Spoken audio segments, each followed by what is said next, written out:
Yeah, you know what it is. 140 for the rapper, busy man shit, nigga. They take their head over, nigga. I bet when Eve did to Adam, I just pray my love don't lie to me. Swing the iron like Samson, I can't let no hoe lie to me. I don't feel these rappers, all they lies is hypocrisy. Ain't no competition, ain't no rivalry. Niggas think I'm playing, I don't hear one word they saying, this shit light work. Think Muhammad one of us, he might lose his life first. Circle up and stay alert. Another cop can stretch the nigga. He ain't demon, it's an exorcism. Watch I bless the nigga. You took that open blood, then you know I'm gonna get active with you. From the opposition, I see vision. Let me paint the picture. Rappers can they spin, I ain't listening. Is it effective? If revenge was a woman, now I scope that bitch like Jake. So time war, we gon' run the summer. It's gonna be historical. Thought they making plays, made them niggas call the audible. Ask who run this shit, but that question is rhetorical.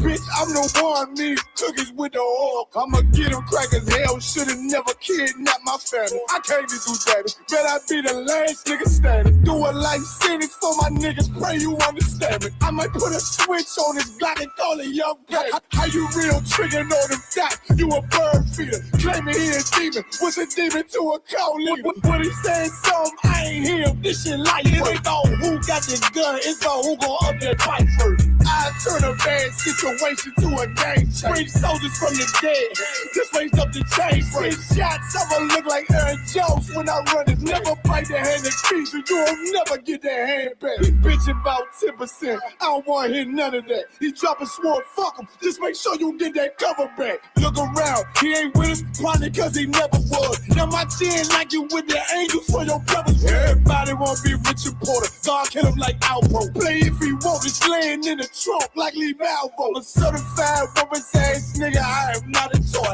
Hey, out with that hollow sign, yeah, this the rim accord. Feel like Gullah Jack when I'm in Fayetteville, you feel your boy. Still up on my brain, still I think that's all that I do. The way I get it, boy, lost, they gon' start to call him Elroy. Fuck his game, pop out on them demons like I'm Hellboy.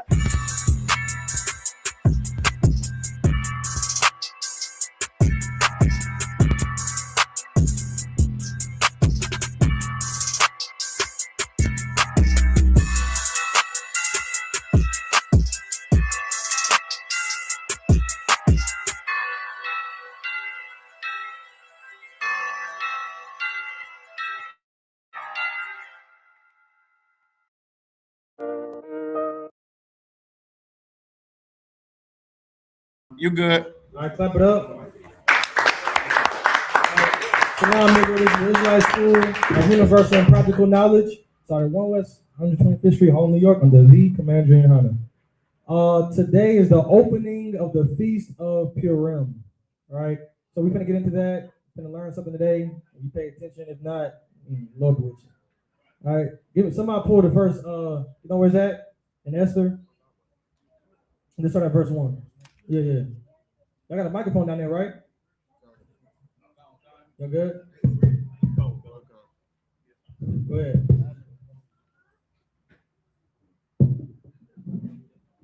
Somebody check the audio too online. It's the wall. It's the wall? All right, go ahead.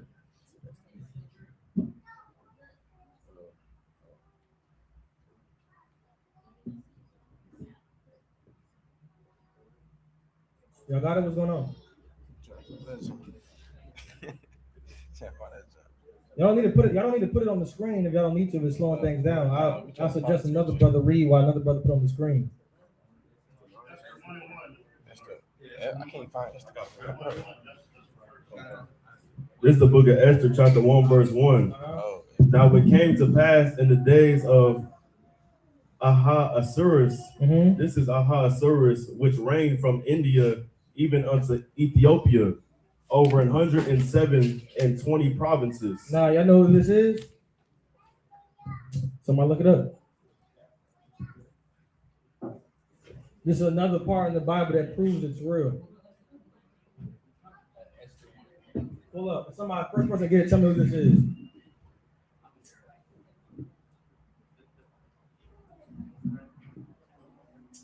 You got it?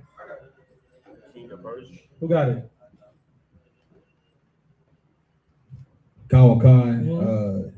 It's Ahasuerus, often spelled Ahasuerus is a king mentioned in the Bible, especially in the book of Esther. He is widely identified with Xerxes. Xerxes. Y'all know what that is, right? Come on. Okay, this is Xerxes. So who's not ruling? We are. We're not. Right. So this is us under somebody else's kingdom and empire. That's the first thing you need to know before you read this, all right? We're not in our kingdom, we're not in our empire. We don't have a king ruling. It's just like today. Today we have Donald Trump ruling over us, and we're not ruling. Keep going. Verse 2. That in those days when the king Ahasuerus sat on the throne of his kingdom, which was in Shushan, the palace. Verse 3. In the 3rd year of his reign, he made a feast unto all his princes and his servants. The power of Persia and Media, the nobles and princes of the provinces being before him. Same way you see Donald Trump and he invite these world leaders over to come to the White House, the exact same thing. Why? Because Xerxes had all the complete power. And this is what powerful people did. Who knows what they talked about, but he invited them to have a feast. Right? Keep going. Verse 4. When he shewed the riches of his glorious kingdom and the honor of his excellent majesty many days, even 180 days. What he did? Read it again. When he shewed the riches of his glorious kingdom and the honor of his excellent majesty many days. So what did he do? When these people came over here, what did he do? Raphael? He showed off the riches of his kingdom, and also we was under him. Yeah, he showed off the riches. Right. That's what people do. Donald Trump, I think he's making the White House, got that ballroom all gold. These things people do when they showed off to other leaders. Look at all these things I got off of slavery. Look at all these things I got through the how much I'm oppressing Black and Latinos. That's what rich men do. Rich men boast on work they did not put their hands on. You work, you build something, yet they're the ones boasting about it. Now you have all these world leaders. Look at all this, man. Look at this, yeah. See this White House, man. You know, slaves built this. You should get into the business of slavery. I'm just saying. Get your White House. That's all I'm saying. Keep going. Verse 5. And when these days were expired, the king made a feast unto all the people that were present in Shushan, the palace, both unto great and small. 7 days in the court of the garden of the king's palace. Verse 6. Where were white, green, and blue hangings fastened with cords of fine linen, and purple to silver rings and pillars of marble. Now, why is it talking about the colors? This is a sign of wealth. Back then, not everybody was able to afford these certain colors, especially purple. Purple was a color that's like only rich people have the ability to wear. Right. So now he has all these things going on just to show his wealth, how powerful he is. You understand? Keep going. And pillars of marble. Mm-hmm. The beds were of gold and silver, upon a pavement of red and blue and white and black marble. Verse 7. And they gave them drink in vessels of gold, the vessels being diverse one from another, and royal wine in abundance according to the state of the king. Verse 8. He gave him some of that royal wine. Keep going. Verse 8. And the drinking was according to the law. None did compel. For so the king had appointed to all the officers of his house that they should do according to every man's pleasure. What does that mean? Yahanna? They were doing whatever they wanted to. Yeah, give them a hand. That's what they did. And invited all these people, he had good wine, good food. He said, do what thou wilt. Have a good time. Just imagine what was going on at that time. I just imagine during the time of Rome. The time we're in right now, this is the Persians and the Medes. Right? This is when the Persians was ruling. But every empire ruled and they just did what was according to their law. Their laws was in the laws of God. I think in America right now, it's legal to be a transgender, right? Right. You know, we get the surgery. This is what they call being in their law. It's not against America's laws to, be gay. So I could just imagine what was in their laws, being the Persians and the Medes. They did what was according to their law. Right. Probably nothing. They just did whatever they could, whatever they wanted to do. Keep going. Verse 9. Also, Vashti, the queen, made a feast for the woman in the royal house, which belonged to Ahasuerus. Verse 10, on the seventh day, when the heart of the king was merry with wine, he commanded Mehuman, Bista, Harbona, Bigtha, and Abagtha, Zadar, and Karsis, the seven chamberlains that served in the presence of Ahasuerus the king, to bring Vashti, the queen, before the king with the crown royal, to shew the people and the princess her beauty, for she was fair to look on. Verse 12, but the queen Vashti refused to come at the king's commandment by his chamberlains. Therefore was the king very wroth, and his anger burned in him. Who that sound like? Think about today. Think about a rich man, and if somebody tells a rich man no. Imagine that. Imagine we just got done reading about all these things this man has, and his woman had, because she's a woman, she said no. Let's remember that. All she said was, no, I'm not coming. I don't feel like coming right now. You got to put your mind, you got to start to realize how rich men think. You can't tell them no. Your body doesn't belong to you when you're dealing with rich men. Your life doesn't. Keep going. Come, verse 13. Then the king said to the wise men, which knew the times, for so was the king's manner toward all that knew law and judgment. Verse 14. And the next unto him was Karshina, Shathar, Adamatha, Tarshish, Maris, Marcina, and Mamakun, the seven princes of Persia and Media, which saw the king's face, and which sat the first in the kingdom. Verse 15. Now imagine this. You see what's going on, right? He's getting embarrassed. And God forbid an insecure man gets embarrassed. Think about in life, some woman embarrass her husband, what he's going to do? Especially a white man, what is he going to do? Going to smack in the face. Right. This is what type of men rule. So this woman tells him, no, he's with the seven princes. He's with the strongest men in the nation. And he's like, man, you got all this gold, you got these vegetables, this wine. We're having a good time. It doesn't allow you to control your household. That's his weakness right there. Something that he can't control. So now he's like, you can't control your house though. Imagine how angry that would make somebody feel, which is what plagues our community because women don't want to submit to their husbands. So you could gain so much different things. You could have healthy kids. You can have a life, you don't worry about money. But the thing that will always make a man angry is if your wife do not listen. That's like the chink in your armor. You can have everything in life. No money problems, no health issues. Let your wife disrespect you. Then you're gonna find out that all the other things you have does not matter. This is what he's realizing right now. Keep going. Come, verse 15.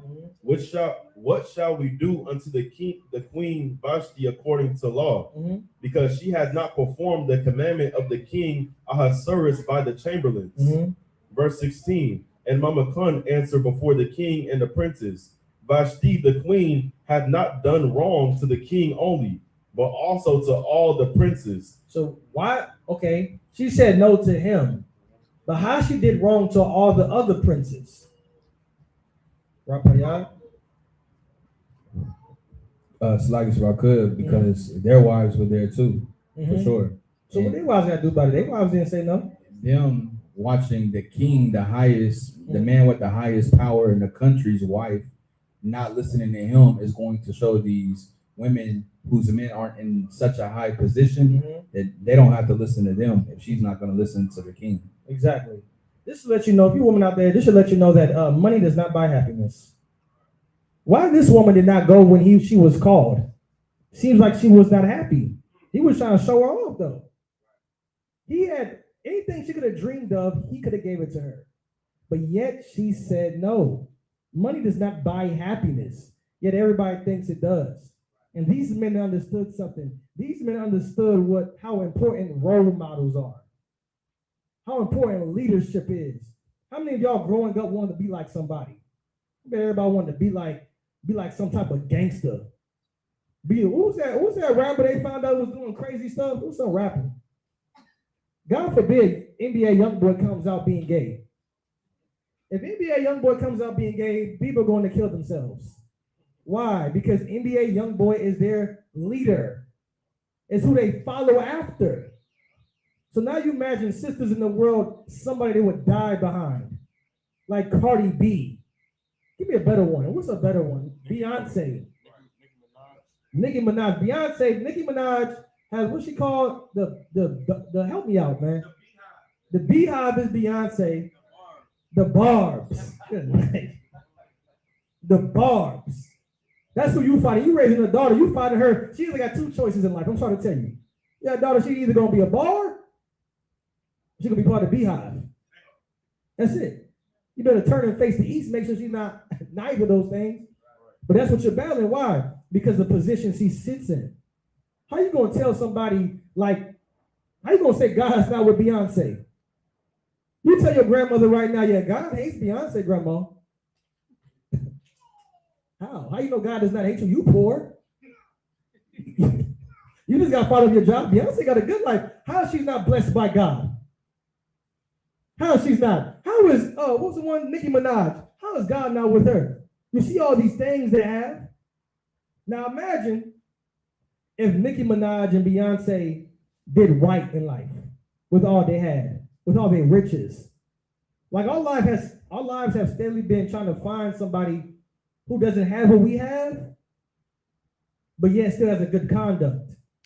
See, that's what we thought MLK was. We thought MLK was, damn, man, this man, he has all this, and he's still a good person. We've been searching for it. We've been searching for it for so long, we don't think it exists anymore. We do not think it exists. So now you have our women over there looking up to Cardi B. Who's another role model for women?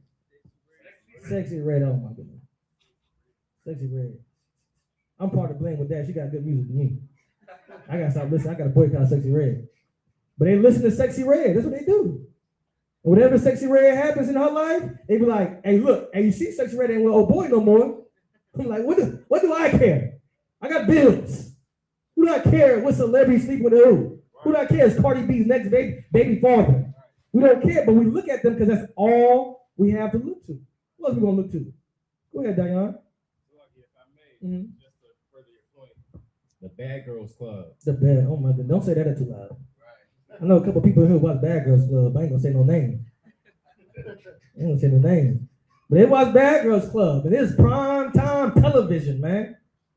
Prime time. They do it. They watch it. They love it, and they research the person's lives. And you make bonds with people you ain't never met before.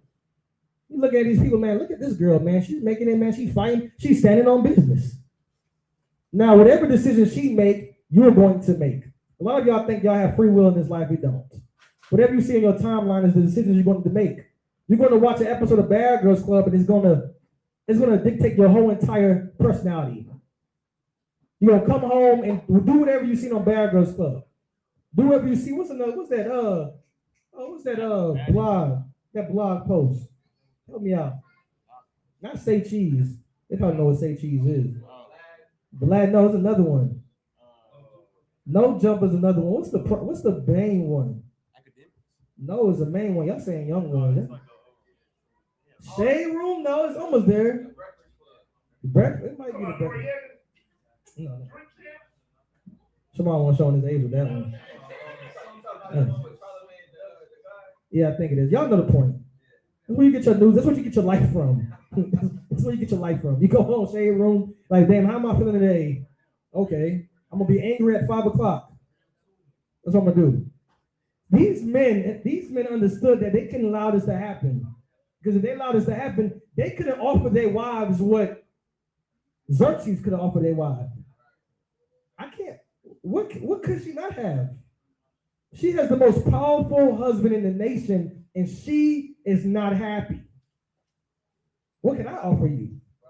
I can't offer you nothing. They understood that because she said no, then their wives would say no.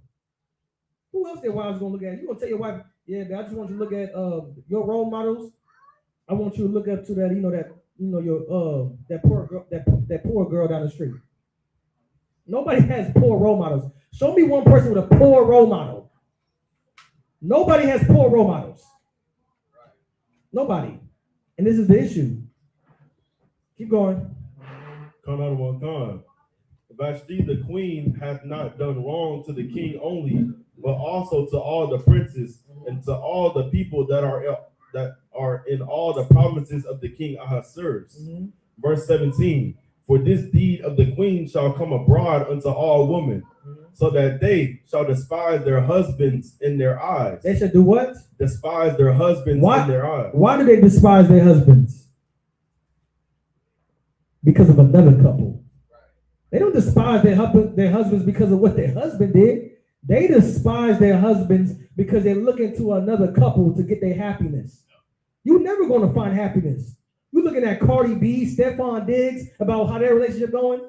Or you only good with your husband when Cardi B good with her husband. That's it. Cardi B is good. It's time to be in a good relationship. She out the relationship. It's time for me to be out the relationship. You're about 30, 35 years old, battling depression because you don't know what true happiness is, because your happiness has been Cardi B happiness. Your happiness is Beyonce happiness. If Beyonce hated her husband, I damn near when she hated Jay-Z. What that album she dropped? No, that's what about Jay-Z? She dropped Lemonade. I guarantee all you women hated your husbands. That's it, man. You can't trust these niggas, man. Can't trust these niggas, man. You live your life based on another person that's not living righteous according to God. The world has been flipped upside down. You agreed with it. Imagine you drinking a cup and somebody pour you a cup and they turn it upside down. How you gonna drink out the cup? You've been lied to. Now you believe, well, I guess the cup just goes that way. I said, I gotta drink from it. Everybody else is drinking from it. Our lives has been just accepting death. That's it. Accepting death so much where when somebody offers you life, it's so abnormal. It's something that you cannot choose to do. You understand? Keep going. What's up? So that they shall despise their husbands in their eyes. When it shall be reported, the king Ahasuerus commanded Vashti the queen to be brought in before him, but she came not. Mm-hmm. Verse 18. Likewise shall the ladies of Persia and Media say this day unto all the king's princes which have heard of the deed of the queen.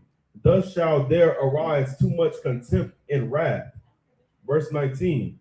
If it please the king, let there go a royal commandment from him, and let it be written among the laws of the Persians and the Medes, that it be not altered, that Vashti come no more before King Ahasuerus, and let the king give her royal estate unto another that is better than she. Is what? Better than she. So what happened?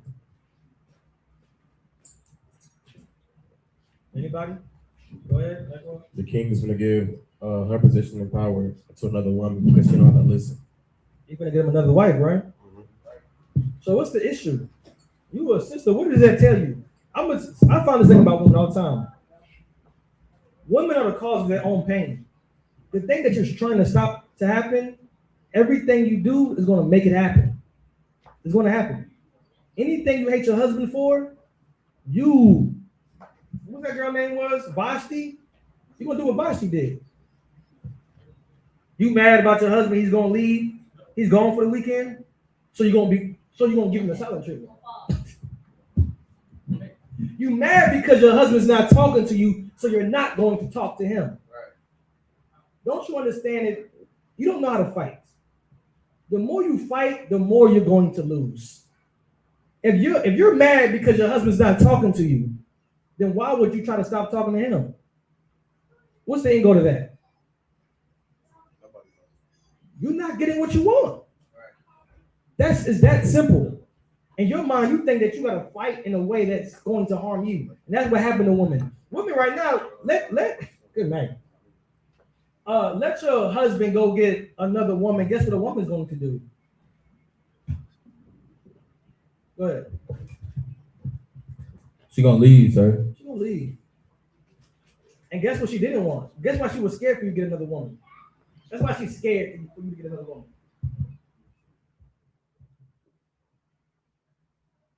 Like, is it because she didn't want you to stop paying attention to her? You gotta go ahead.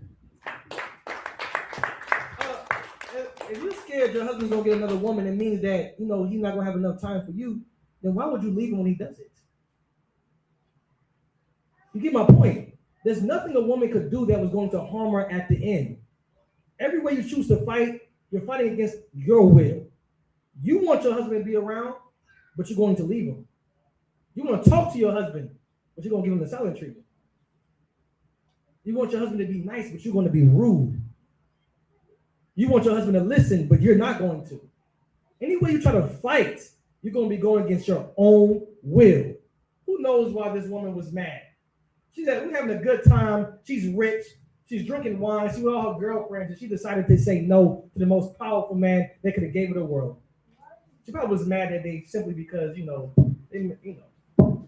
some reason he left his shoes in the wrong spot. Because he wasn't communicating. He said he was going to be here at 5 o'clock. He came home at 5:30. Now she's saying no. Now she doesn't have a husband no more. She doesn't have a husband no more. The things she was mad about end up happening from her trying to prevent it. You understand? And there's no more, in certain things in life, the more you get older, the more you realize your decisions stop having second chances. You might make a decision in life and you cannot go back. It's gonna haunt you for the rest of your life. And you're gonna battle so much depression. I look at people who fought in the military, and people who fought in the military come home and fight suicide because they fought in the military at such a young age. They were just so aggressive, they killed in what they thought in the name of God. They got home, got into politics, and realized the people they wanted to go kill for were just evil pedophiles. You know what happens? They regret going and killing innocent people on behalf of pedophiles. You know what it caused? Depression. You sisters out there, you're going to leave a good man, you're going to get depressed around 32 and wishing you can have him back. You don't want to make a decision in life off of a temporary emotion. You're mad right now, you won't be mad tomorrow. You're jealous right now, you won't be jealous next week. The only thing that's guaranteed in life is that things are going to change. It's the only thing you can guarantee in life. However you feel right now is going to change. Whatever pain you're going through right now is going to change. Just do what God says to do. You'll be okay. Keep going. Verse 20. Mm-hmm. And when the king's decree which he shall make shall be published throughout all his empire, for it is great. Mm-hmm. All the wives shall give to their husbands honor, mm-hmm. both to great and small. Mm-hmm. Verse 21. And the same pleased the king and the princes. And the king did according to the word. Go to chapter 2. Mm-hmm. This is the book of Esther, chapter 2, verse 1. Mm-hmm. After these things, when the wrath of King Ahasuerus was appeased. Meaning what? Just look at what appeased means. Go ahead. You want the definition or? Yeah, what it means? Or if you just have it paraphrased. Yeah, I was gonna say appease, pacify, or. So he's pacify. That's a good word. So he's not mad no more. Realize it. This is most men. Most men, you say something, a woman say something hurtful, we just brush it off. Keep going. And this is wisdom to some women. This is wisdom to sisters out there. Go ahead. When the wrath of King Ahasuerus was appeased, he remembered Vashti and what she had done. She remembered what? He remembered Vashti and what she had done. So this is wisdom for you sisters out there. You should watch your mouth. The reason you should watch your mouth is because your husband being a good man, he's going to forgive you. But him being a man is going to remember what you did. Just like you remember what he did, 5 years ago? You remember what your husband did in the world? Now he comes and says he's a new man and you don't believe him? Yeah, but what you did 5 years ago, it just, I just can't get right with it. Listen, so now, this is the part that bothers me. You get mad at your husband for what he's not doing, but you're going to find a man who's not doing it either. This was going to happen. Oh, he doesn't, he has money issues. So you're going to go still sleep with a man who's not paying your bills. That's what's going to happen. Right. So you remember all these things and do all these things, but you never think how. Man, my husband's a human too. When my husband say things that hurt me, I never thought that the things I say might hurt him. It might change the way he moves. So now when he was appeased, when he's in a good mood, He's thinking about what this girl did to him. I mean, they had to have some type of affection for her. Only a woman you love and you actually feel for could make you have a good day turn bad. You think, well, why would she say this thing? Why would she say something like this? And you think to yourself, like, damn, man, she's not the woman I thought she was. We should all just learn how to watch our mouth. If you're a woman, you're a sister, you should learn how to speak to your husband. If you're a man, you should learn how to speak to your wife. We should learn how to just live together without hating each other. We should learn how to live together without fighting each other. You understand? How about we can't just love each other? How about I can't just fight the evils in today and go home and just love the person that God gave me? Fighting against my spouse, fighting against my husband, my wife, is fighting against God. Right. Keep going. And what she had done, and what was decreed against her. Verse 2. Then said the king's servant that ministered unto him, let there be fair young virgins sought for the king. Go to drop down to verse 8. So now what we have right now. So now what's the name? Vashti. Vashti disrespected Xerxes. He wasn't having it. He forgot about it. Remember it again. He's like, you know what? I'm about to find me somebody else. And these people helped him out. Go find me a good, beautiful woman who listens. That's what we have right now. Keep going. Verse 8. So it came to pass when the king's commandment and his decree was heard, and when many maidens were gathered together unto Shushan, the palace, to the custody of Haggai, that Esther was brought also unto the king's house, to the custody of Haggai, keeper of the woman. What verse 7? I think I skipped over it. Verse 7. And he brought up Hadassah, that is Esther, his uncle's daughter, for she had neither father nor mother, and the maid was fair. Go up to verse 5. We can talk about Mordecai. Verse 5.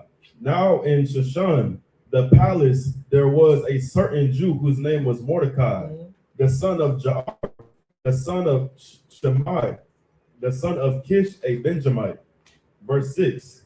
Who had been carried away from Jerusalem with the captivity, which had been carried away with Jeconiah, king of Judah, whom Nebuchadnezzar, the king of Babylon, had carried away. Verse 7. And he brought up Hadassah. So remember this. So now the Babylonians, they conquered us, right? So we went into captivity under them. The way nations work. So now imagine we under Babylonian rule, but the Persians and the Medes came up, and who did they conquer? The Babylonians. We belong to the Babylonians like some property.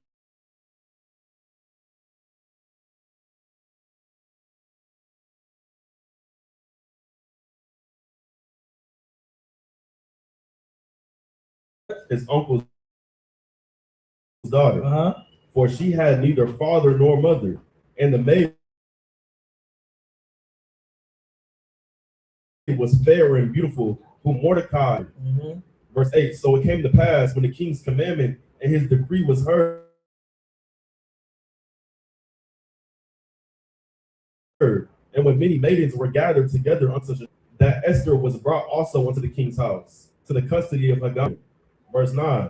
And the maiden pleased him, and she obtained kindness of him, and he speedily gathered her things for purification, with such things as belonged to her, and 7 maidens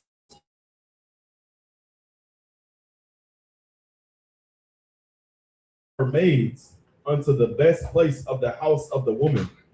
Verse 10. Esther had not shewed her people nor her kindred, for Mordecai had charged her that she should not shew it. What does that mean?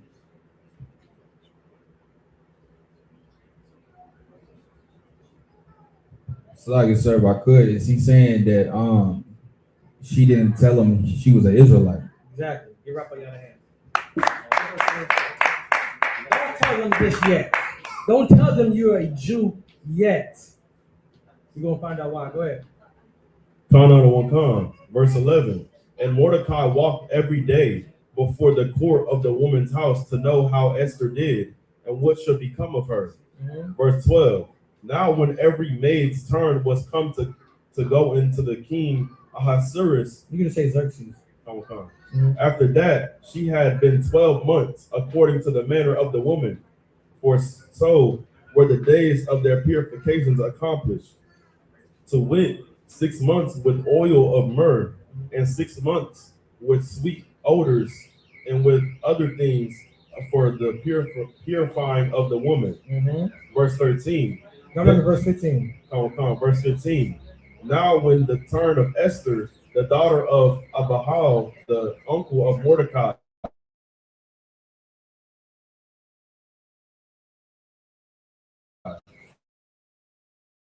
who I taken, but what Haggai and keeper of the woman appointed, and Esther obtained favor in the sight of all them that looked upon her. Verse 16. So Esther was taken unto King Xerxes into his house, royal in the 10th month. What verse you at? Verse 16. All right. Month, which is the month Tebeth, in the 7th month, in the 7th year of his reign. Verse 17. And the king loved Esther above all the women, and she obtained grace and favor in his sight more than all the virgins, so that he set the royal crown upon her head and made her queen instead of Vashti. What just happened just now? She replaced Vashti. Why though? Why?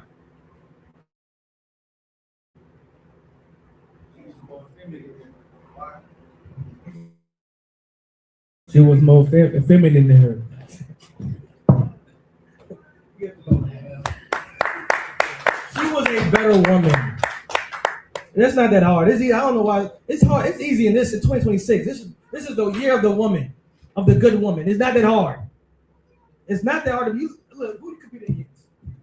Cardi B, come on, man. The bar is pretty low right now to be a good woman.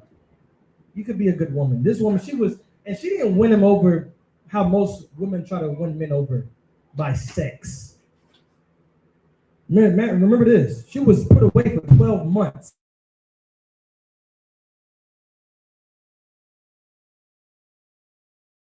Did that because of her personality, her demeanor, the way she conduct herself. That's what you need to have. So many times in life, women are taught the only thing they can use is their body. To understand women, you gotta understand like men with their want to harm somebody. This is what we fight. You have a child come to age, a young boy, he comes to age where all he thinks about is violence. All he thinks about violence, and all the woman thinks about is just, selling her body. It's the easier thing to do, especially with someone with no skills. The easier thing for a man to do who just want to harm somebody is just join the military. America does not fix broken men. They harm men on purpose to use them in the military. Right. Your entire life have just been bred just to make America keep on running and running. Your mom sent boyfriends down to molest you just because, the strip club need people 10 years down the line. That's why. It's a movie like that, man. It was a movie where they used to go and find people and harm people just to make them something 10 years down the line. That's not how I think the CIA, how they get people. What they call it, the profile. Right. They sit down and say, does his profile match the profile of damn near a serial killer? Right. Does he have the signs? Okay, let's do it. I'm convinced that that the government is making all these white fathers drunk on purpose. But they could breed children who just want to harm people. He gonna make them fight in the military. Are you thinking about your life being a girl at what, 7 years old, 13 years old, being molested by somebody you knew? You get to that age, you're like, well, damn. I guess my body is the only thing I have, which is why it's so important for you to gain a skill. We all should be aspiring to gain skills in life, but we don't default to the bad things. You, brother, you got into the street simply because you was violent. You got into the street simply because you was violent. That's it. You had nothing else. What the brothers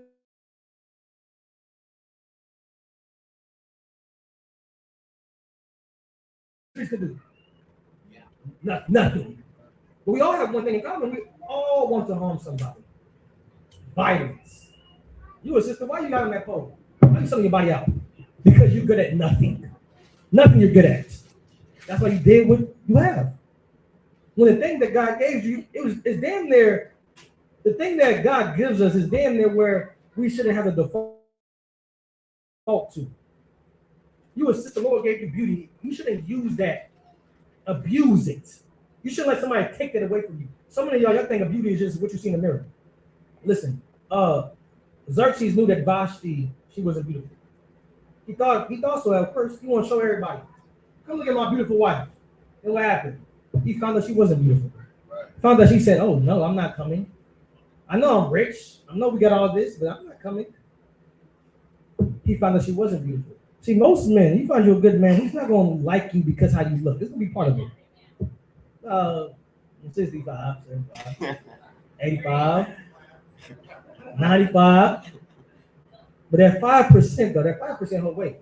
That 5%, I don't know how long a man could last when he finds out you're evil.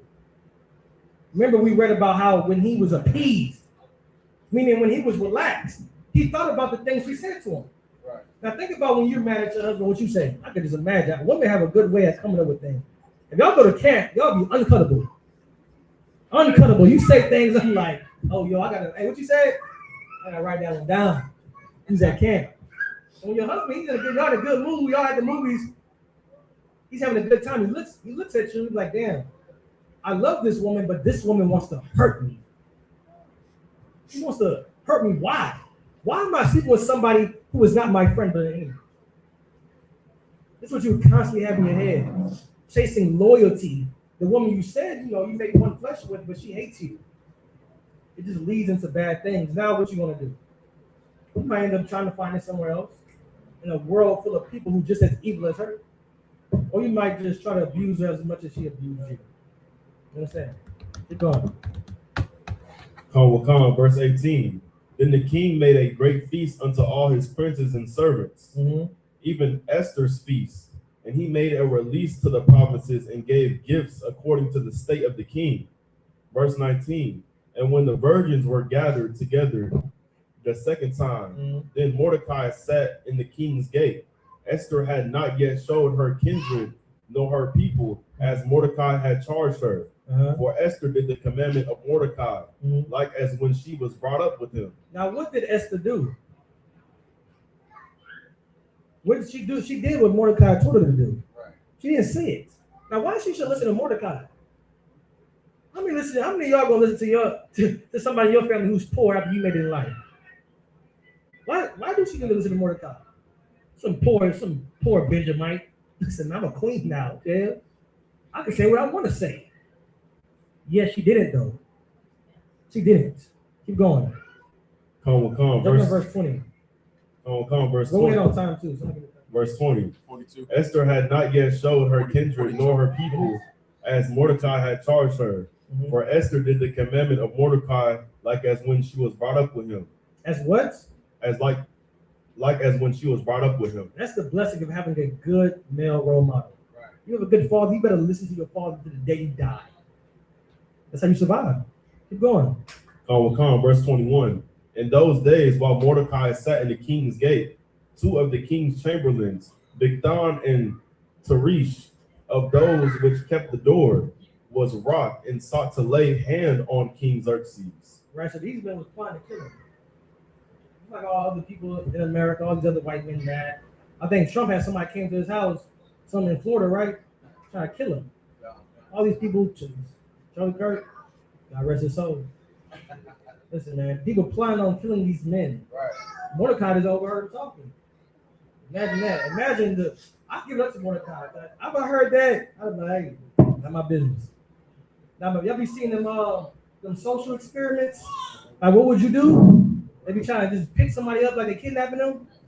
Hopefully that never happens to me. I'm not doing that. I'm going about my day.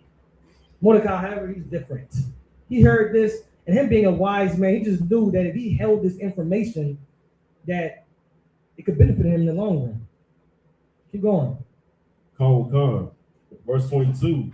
And the thing was known to Mordecai, who told it unto Esther the queen. And Esther certified the king thereof in Mordecai's name. In whose name? In Mordecai's name. In Mordecai's name. Go ahead. Verse 23. And when inquisition was made of the matter, it was found out. Therefore, they were both hanged on a tree. And it was written in the book of the Chronicles before the king. Which book was this written in?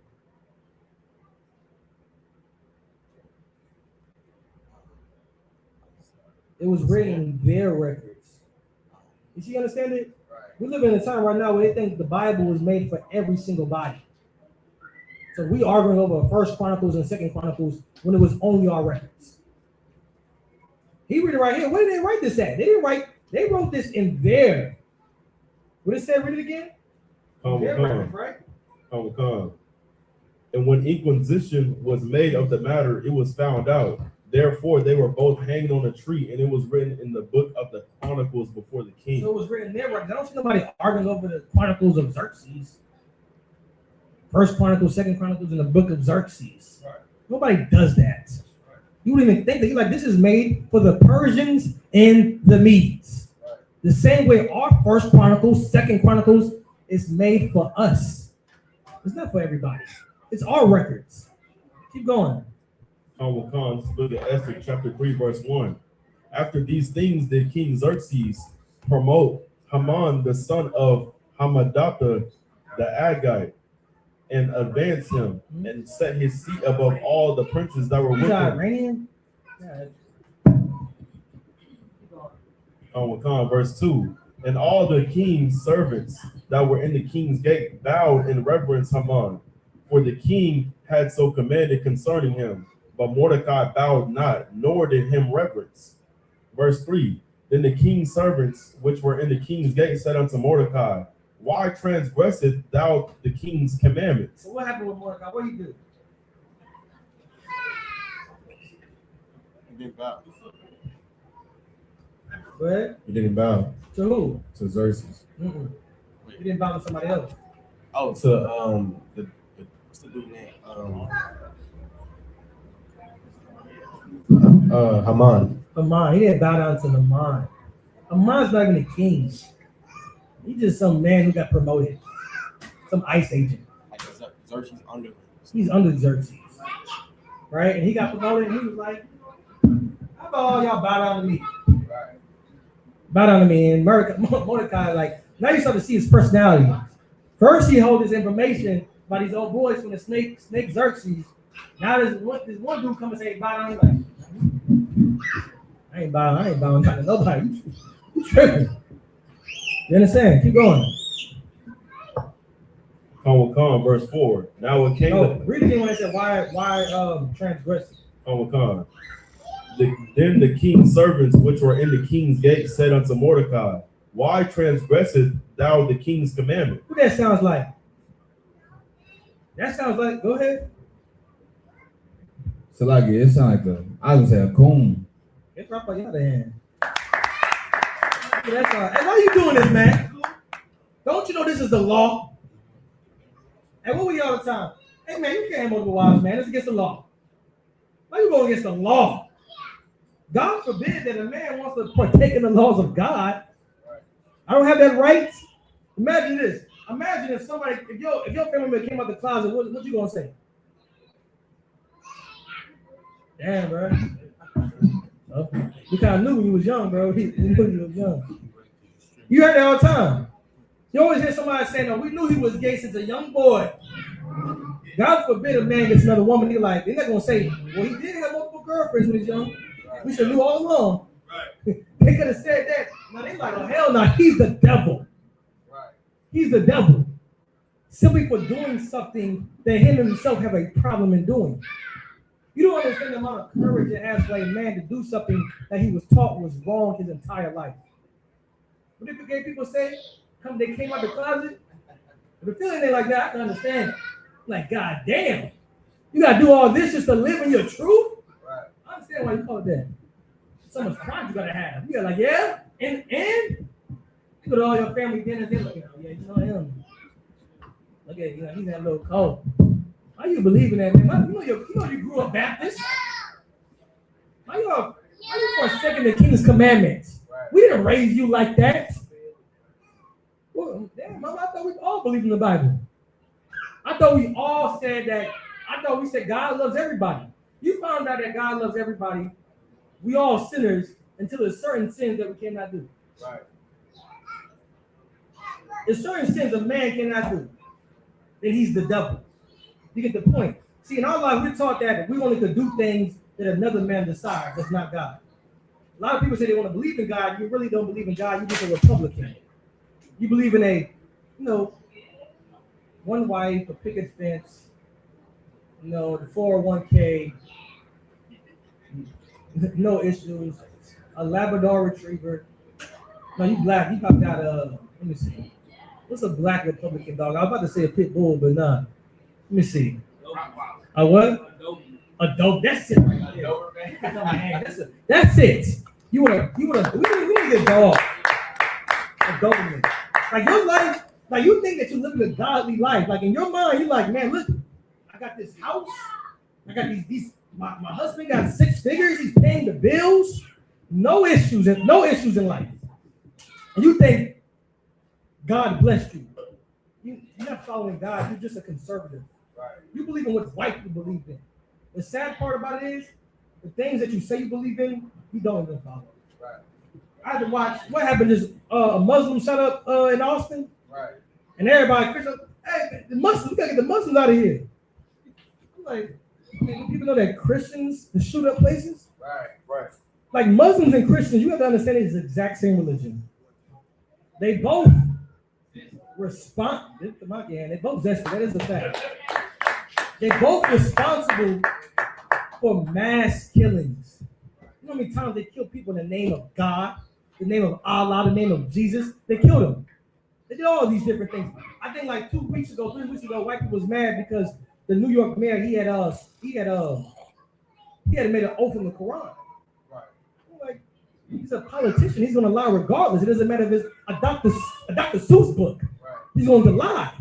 So now this Muslim man, they say he's Muslim. He shot up people in Austin. They're like, oh, these Muslims are the issue.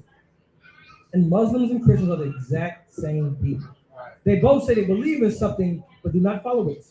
They say we believe in Jesus Christ, yet we fall short. What do Muslims say to the all merciful Allah? Right. They're doing Ramadan right now. But they still, they do when they break their fast? They're going to smoke weed. Right. That's what they're going to do. That's what happens. They both believe in the exact same thing. However, they do it. Why? Because they taught that's what's right. You think you was a Christian because you thought that was a good religion to be in. You're a Christian because your mother decided that for you. You're a Muslim because your father decided that for you. Your entire life has been simply just doing what somebody else told you to do. You never chose nothing in your life. At all. Keep going. Verse 4. Mm-hmm. And it came to pass, when they spake daily unto him, and he hearkened not unto them, that they told Haman to see whether Mordecai's matters would stand, for he had told them that he was a Jew. Verse 5. And when Haman saw that Mordecai bowed not, nor did him reverence, then was Haman full of wrath. He was what? He was full of wrath. So he was angry. Why? Because Mordecai bowed down to him. And who was he though? Where it said he knew he was what? He knew he was a Jew. A Jew. See, your life, they hate you simply because you are a Jew. Right. It's not because you bow down. You know how many times I see white people talk about the government? Right. Maybe right now I hate America. You never see, let a white man say, I hate America. America is responsible for all this. Nobody's ever going to say, if you don't like it, leave. Nobody never tells it to a white man. It's never, you don't like it in America, just leave. See, white people have the ability to hate a thing. Right. You being a Jew, you don't have that ability. Keep going. Verse 6. And he thought scorn to lay hands on Mordecai alone, for they had shewed him the people of Mordecai. Wherefore Haman sought to destroy all the Jews that were throughout the whole kingdom of Xerxes. Now, this is the reason why they killed Christ. Right. This is the reason right now. I need somebody to put that scripture for me. Pull it when it says that if we don't do nothing with this man, everybody's going to believe on him. And the Romans going to take our seat. Somebody find that scripture. You have to understand, this is the reason why your grandmother hate what you're doing. Or your mom, your dad hate what you're doing. Y'all got it? I'll find it for y'all. Somebody hold this. Yeah, I got it. You got it? Go ahead. Somebody. All right, this is the book of John, chapter 11, verse 48. If we let him thus alone, all men will believe on him. Mm-hmm. And the Romans shall come and take away both our place and nation. Why did they hate Christ? man. These are other Jews. They hate Christ because of what? Their seats, their position. I need more. Based on what we read in Esther. Because of the position that the oppressor gave. They were scared for what the Romans might do. Right. They hated Christ simply because the way he conducted himself was abnormal. Right. So go back to Esther, read Esther 36. Hold on one con.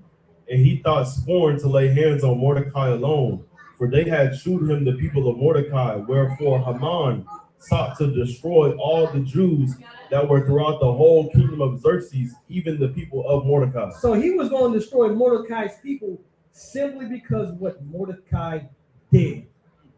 And that's why your grandmother hates you from being in here. That's right. If I could.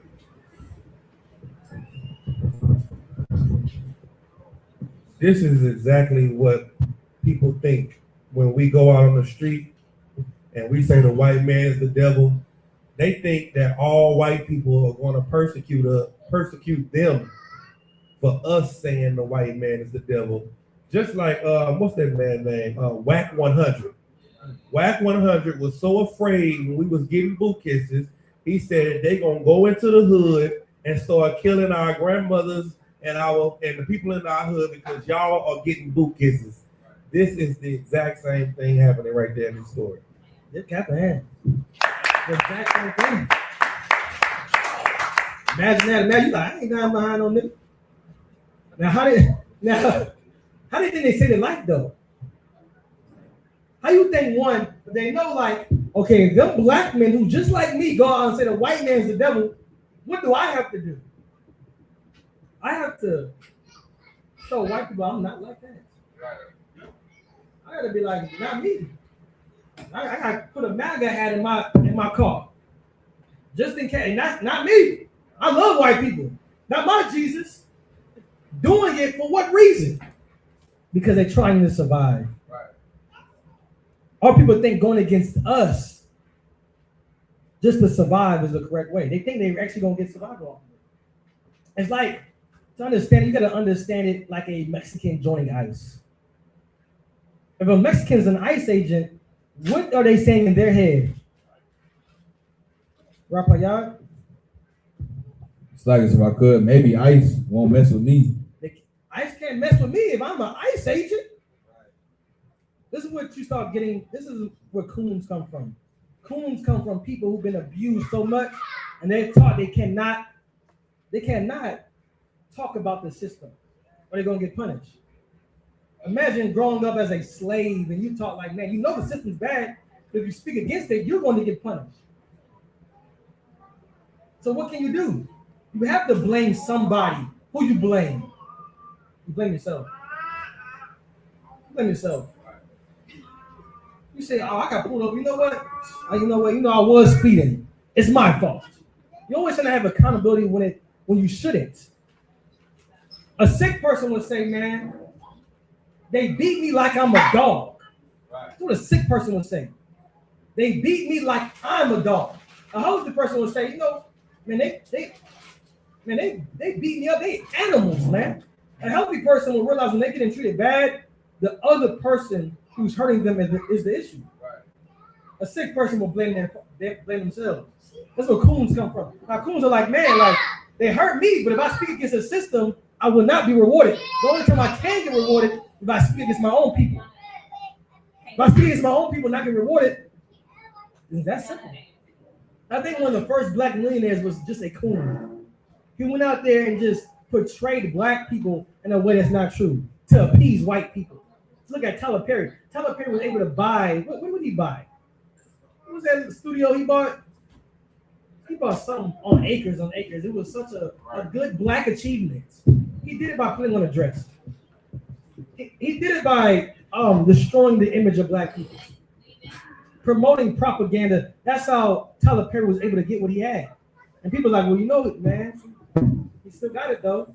We're taught that the only way we can become good in life is we tear down our image. That's the only way to come down.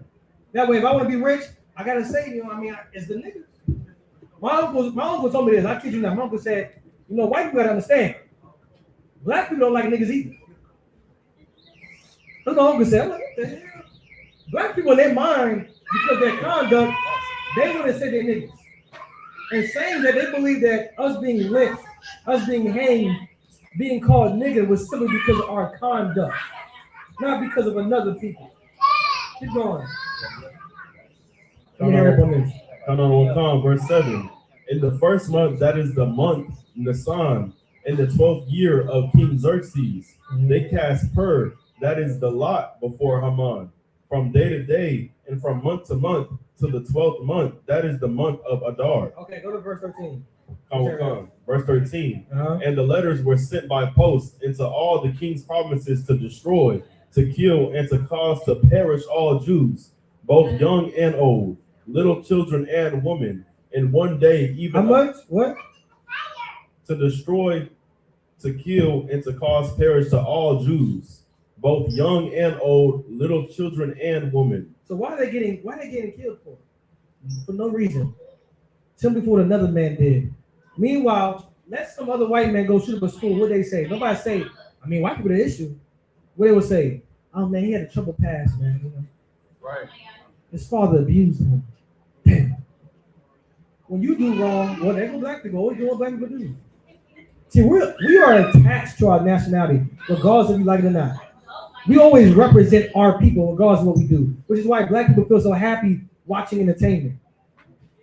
I'm pretty young. It was a movie. I always forget the name of this movie.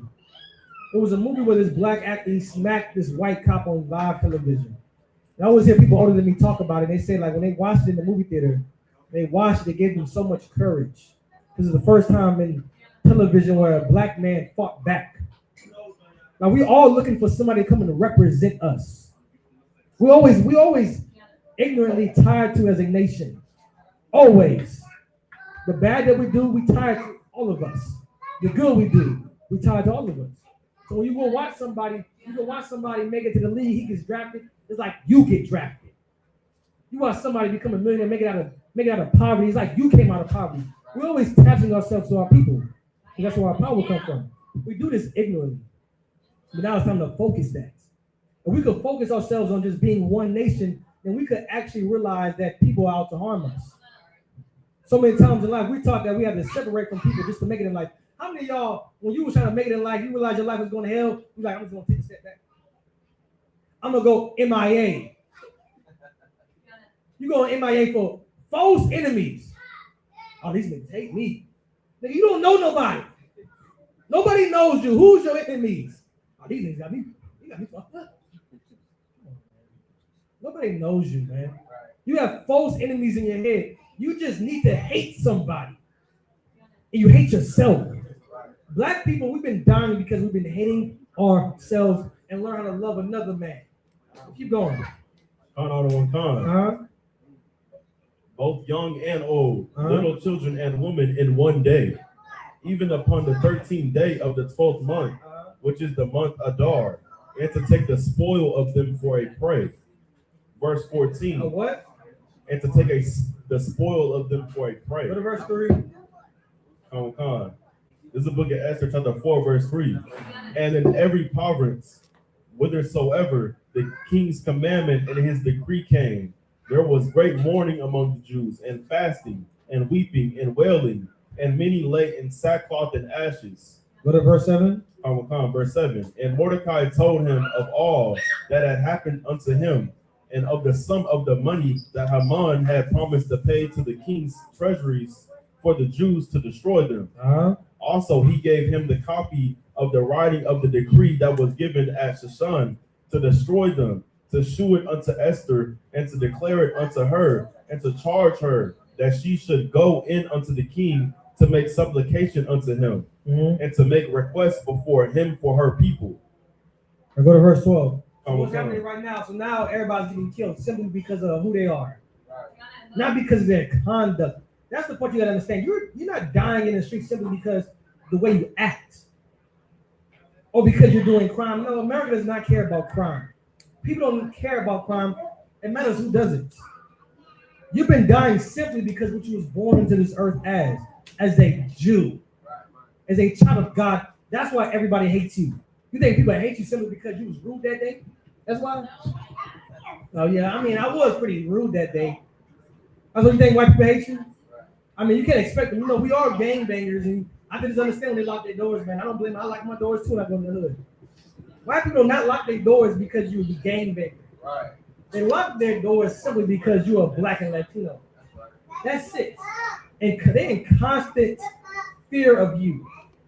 Why? Because white people have anxiety. White people have an anxiety that one day, if these people ever get enough courage, they might just do the right thing. Right. I'm old deaf. I know average white people know that, listen, if that would have happened to me in history, I wouldn't be walking around here trying to make bygones be bygones.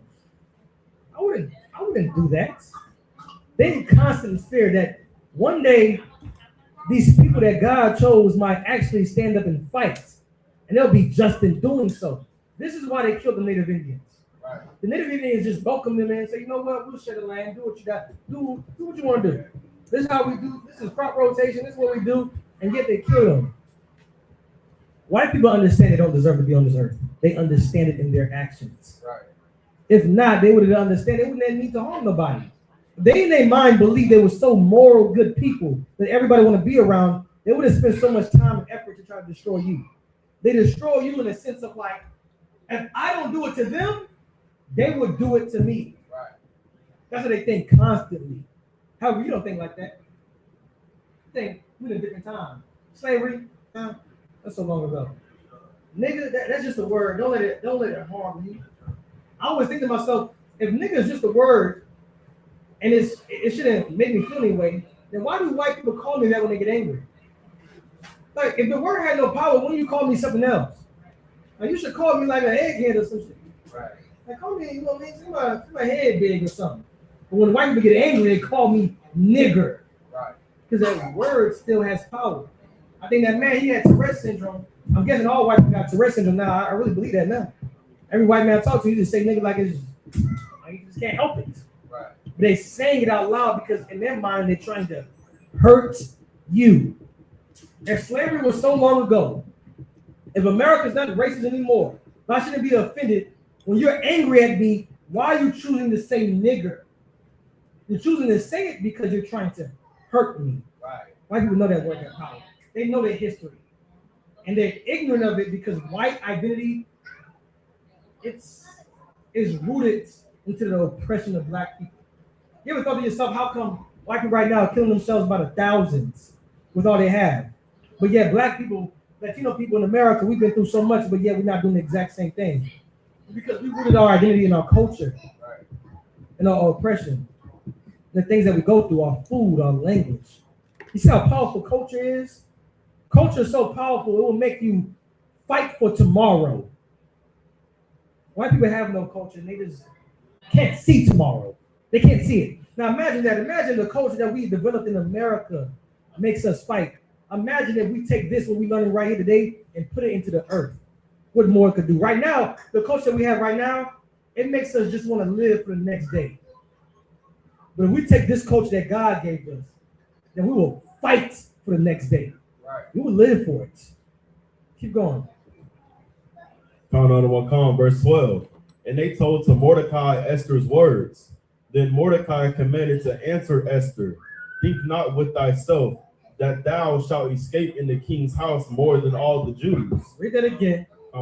Then Mordecai commanded to answer Esther, think not with thyself that thou shalt escape in the king's house more than all the Jews. So what he's telling her, remember, Esther's in the highest seat possible. She's the queen. She's married to the king, Xerxes. And Mordecai is some this poor little black man that she grew up with, father figure. He's telling her, don't think because you got power now that you won't get persecuted. Right. Don't think just now because you're an ICE agent, being a Latino, they won't come knocking at your door. Just don't think because you got a good job now, you just a different person. You get a little bit of money, now you're different than everybody, huh? You get a little money, I ain't like them other niggas. I ain't in ghetto. You think because you call black people niggas and say they're ghetto, You think that's gonna save your life? You think when a cop pulls you over, he's gonna like, hey, what you believe in? That's what he's gonna say. They was killing these people not because of their doctrine.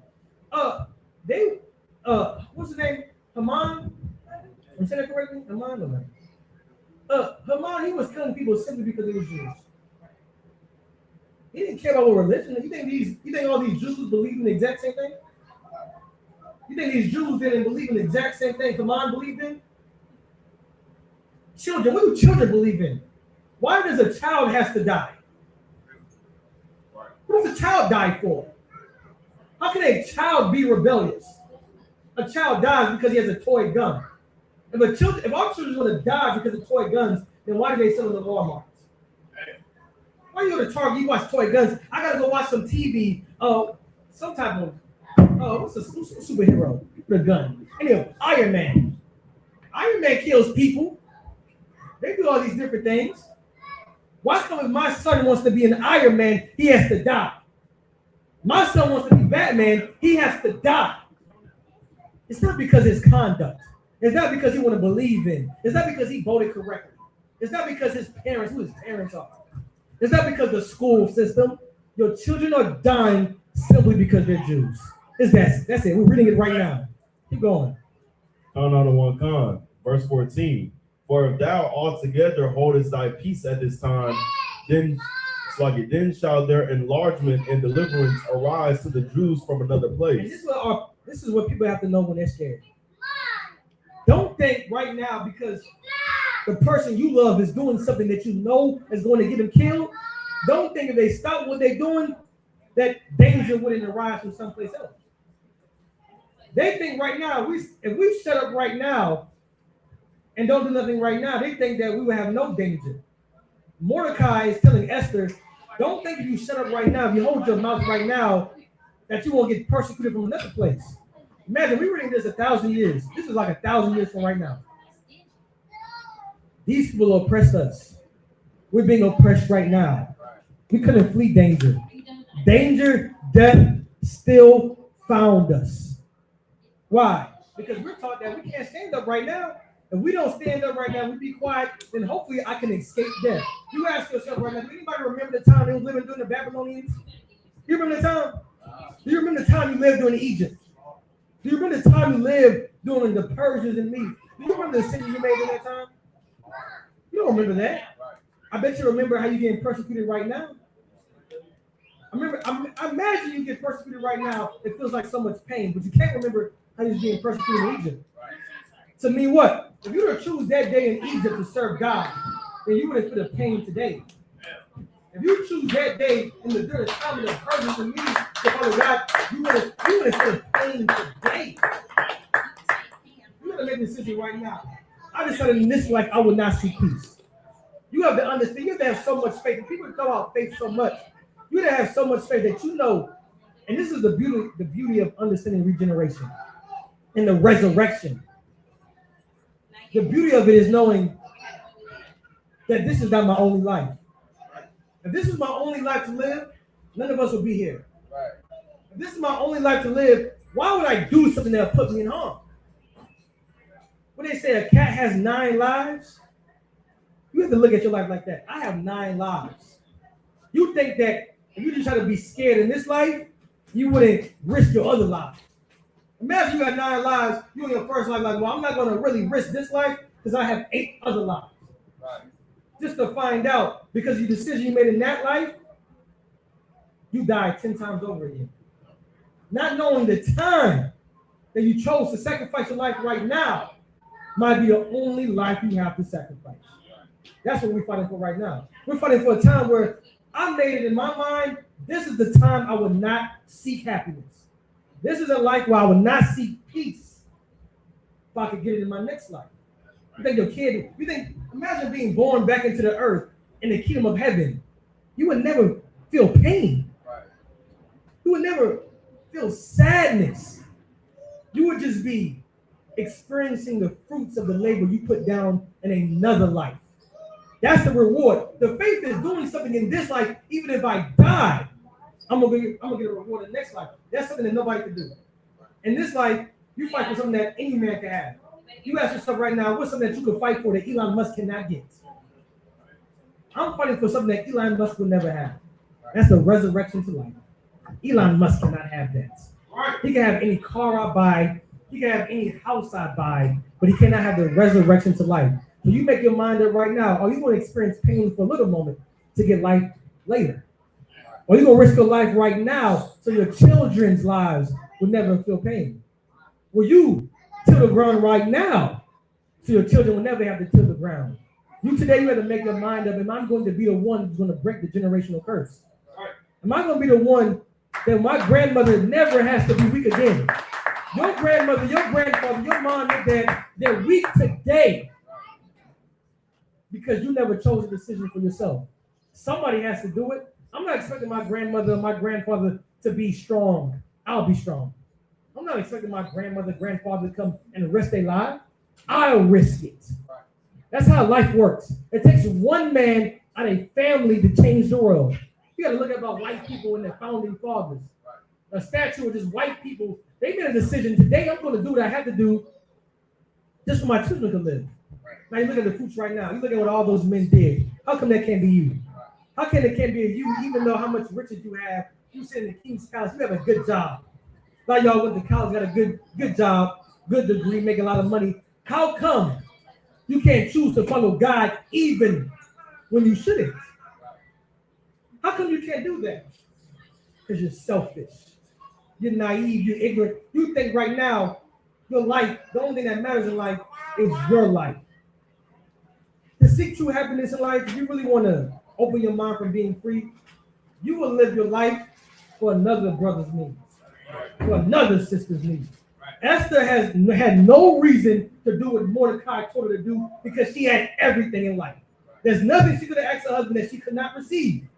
Yet she realized that there's other people out there that used to be like me.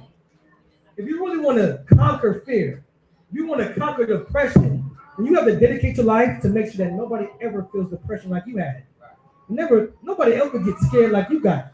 You're still dealing with depression because some man come and molested you when you was 8 years old. You live your life, you live your life to make sure that no man ever molests another 8-year-old again. You better make sure that no man creates another one of you. You got to become an advocate for it. And that's what the death of Jesus Christ did for all of us. Jesus Christ was an advocate. We lost our brother, now we're advocates for life. Imagine somebody, before you speeding, you don't care about the speed limit. Let you lose somebody from speeding. Let you lose a child from speeding. You will become an advocate from stopping people from speeding. That's what you have to do. And this is what Mordecai told Esther. He told Esther this. Don't think just because you're sitting in the high seat that you got to forget about all of us. Your people are dying. You're living, but we are dying. You should be sad. Keep going. For if thou altogether holdest thy peace at this time, then shall their enlargement and deliverance arise to the Jews from another place. But thou in thy father's house shall be destroyed. And who knoweth whether thou art come to the kingdom for such a time as this? Who knoweth? Who's to know that the reason why you're here right now is not for a divine mission that God has you on? Who's to say the reason you grew up the way you did is not because God wants to get glory in you? I hear so many times about people saying, man, I just wish I grew up with the correct parents. I wish I became the truth when I was 5. I was born to the truth. Who knows that God didn't make you like that to become the thing you have to become? Right. Who's to say that the life you live is not the life that God wanted you to have? Everything you deal with in life, who's to say that God put you in that position to use that for your advantage? Mordecai is telling Esther right now, you're the queen. Do you not even think in your head that God put you in this position to do something for the better? We should all live our life right now. We should all live our life right now saying, man, I got this good job. Why did God give me this good job? Why did God put me in this position? Oh, I got the skill sets. How come God gave me the skill sets? You never think to yourself, how can this be used to benefit others? Mordecai is teaching this to Esther, and she understood it. Keep going. Verse 15. Then Esther bade them return Mordecai this answer. Verse 16. Go rather together all the Jews that are present in Shushan, and fast ye for me, and neither eat nor drink 3 days, night or day. Why is Esther telling everybody else to fast for her?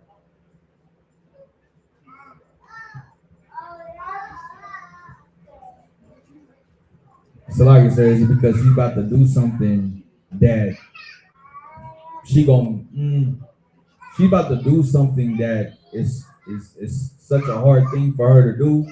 She's asking if they could be with her and go through it with her. Well said. Don't you understand that's how important family is? And I'm not talking about family with people you grew up with. I'm talking about the family here right now. So many times you think in life that we got to pick up on your mannerisms, like an animal. You know how many times how people speak about pain? You walk up in this room, you like, it's all grunt. You wait for somebody to say, hey, what's going on with you? You good? You're gonna be like, yeah, I'm good. I gotta ask 3 times to find out what's really wrong with you. How come we just can't all come together like, man, you know what, I'm dealing with this thing right now. Man, I'm sick. I'm battling cancer. I gotta go to the doctor tomorrow. They say I might have cancer. You don't want nobody to know that. You think that robbing us of being there for you is better for us. I'm here so I could be there for you. She understood that. And listen, I'm gonna go do something for all of us. I need y'all to fast for me. You and brothers sisters in the school, don't hide anything you're going through. You're going through a time, you're sad, let all of us know. We'll fast with you. We'll pray for you. We will join you in your suffering. You have cancer, we all have cancer. You're sick, we all sick. I won't rest until I know that you're healthy. Esther's saying, listen, I'm gonna go do something for all of us. Listen, y'all partake in the exact same suffering that I'm gonna partake in. I'm gonna need your courage. I'm gonna need your strength. I'm gonna need that you back me by this. How many times if y'all knew that somebody was backing you, you would have did something?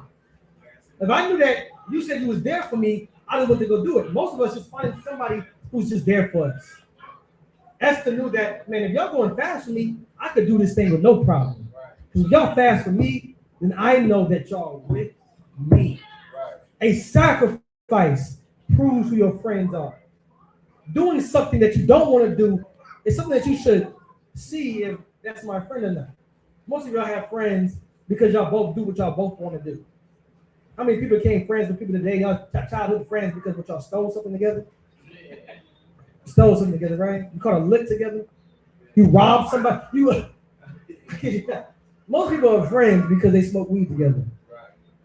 You have nothing in common. You just smoking weed together. You stop smoking weed, you look back, you look at him like, damn, what we have in common? What you gonna do for me? In the world, I can never understand this. In the world, you have homeboys who's going to sleep the same woman that you're sleeping with. They're going to do it. And y'all gonna be tight. Y'all gonna be tight. You don't have real friends. You build your friends off of things that, y'all just both agreed that y'all going to do whatever y'all want to do. And today time, you have friends right now, they fight each other. You have a disagreement, like, hey, bro, let's just fight, bro. 30 seconds. I'm like, damn, what's that supposed to prove? You just want to harm each other. How about, hey, bro, we got an issue with each other. How about we both put pain upon ourselves to teach us a lesson? How about let's not harm each other? How about we just realize we shouldn't do this again? You know what fasting does? And anytime if you want to get stronger, what would you do? If you want to get a stronger bench press, what do? You work out your bench press. You want a stronger chest, you work out your chest. You want a stronger back, you work out your back. How did you get a stronger mind? Where does discipline come from? Discipline comes from your mind. How you get a stronger mind? By neglecting your body the things that it needs. If I know I can survive without something that I need to have, then the things I want to have are easy. That's what fasting is supposed to teach you. Fasting is supposed to be a sacrifice you make. No pain, no gain. That's the thing that the Lord is supposed to teach you. If you want something from me, I think about all the prophets the Lord sent visions to. We talk about Daniel. We talk about, what's the brother name? Ezra. Ezra fast. And after he fasted, the Lord sent him visions, and he got sick after. He got sick after the visions of things the Lord revealed unto him. And In your mind, you think that serving God has to be some good old jolly thing. It's pain. It's pain. Why? Because the sufferings that we feel right now are not going to amount to the glory and joy we're going to feel later. You won't even remember it. Like, damn, shit, we was oppressed? Slavery? For real? Keep going. Count on the one time. And neither drink, it's like you neither eat nor drink 3 days, night or day. I also in my maidens will fast likewise. And so will I go in unto the king, which is not according to the law. And if I perish, I perish. Verse 17. So Mordecai went his way and did according to all that Esther had commanded him. Mm-hmm. Go to chapter 5, verse 11. We're going to close in tomorrow, right? Oh, okay. It's the same thing? Same thing tomorrow? What time we at? Hour and 25. Hour 25? Okay. It's the book of Esther, chapter 5, verse 11. Mm-hmm. And Haman told them of the glory of his riches and the multitude of his children and all the things wherein the king had promoted him, and how he had advanced him above the princes and servants of the king. Now to fast forward, right? What happened was that Mordecai, remember what he did about telling Esther about what he did to those two people who tried to snake Xerxes. Right. What they did was they wrote that into the Chronicles of the Kings. So now the king, Xerxes, he's reading about, just reading his records. He's like, damn, who that? Somebody saved my life, but they don't know who this man is. The man was Mordecai. They brought Mordecai in, and he gave Mordecai reverence. Like, man, I appreciate you, man. You saved my life. I'm just not happy about it. Have X, Y, and Z. Right? So now, Haman, remember, he's the prince right under Xerxes. He got promoted. He's talking to his family. He got all the word, like, man, how you doing? Like, man, listen, man. Esther, she invited me in. She only invited me and the king. I seen all the things of the queen. I had a good day. They promoted me. I had a good thing happen today. This is Haman talking to his family. Keep going. Count on the one con. Didn't let no man come in with the king until the banquet that she had prepared but myself. And tomorrow am I invited unto her also with the king. So she's saying the queen loved me, I guess. Right. Listen, the king and queen, they both mess with me, dog. I mean, life is good. I got all this bread. Her mom was a rich man too. I'm talking about Elon Musk rich. Right. Rich man, he's invited to a place only the king can see. The queen's giving him reverence. All these different things. He's coming to his family like, yeah, man, we're going pretty good, man. And this is what he says after this. Go ahead. Verse 13. Yet all this availeth me nothing, so long as I see Mordecai the Jew sitting at the king's gate. Meaning he's seeing all this, but what's the thing that he can't get over? Mordecai seeing Mordecai. This is what you have to understand about your oppressor. He hates you more than he loves himself.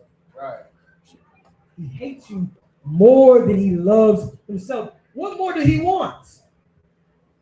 He's having all these different things. Imagine what will make your life happy. Imagine all your issues right now. I bet all your issues right now is simply because of money. That's it.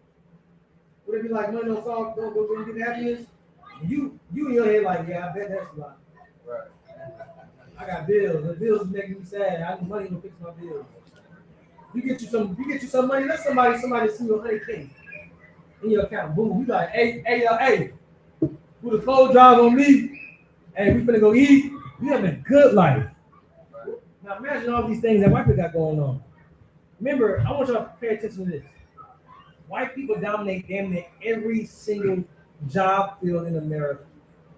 They dominate economically. They dominate the education.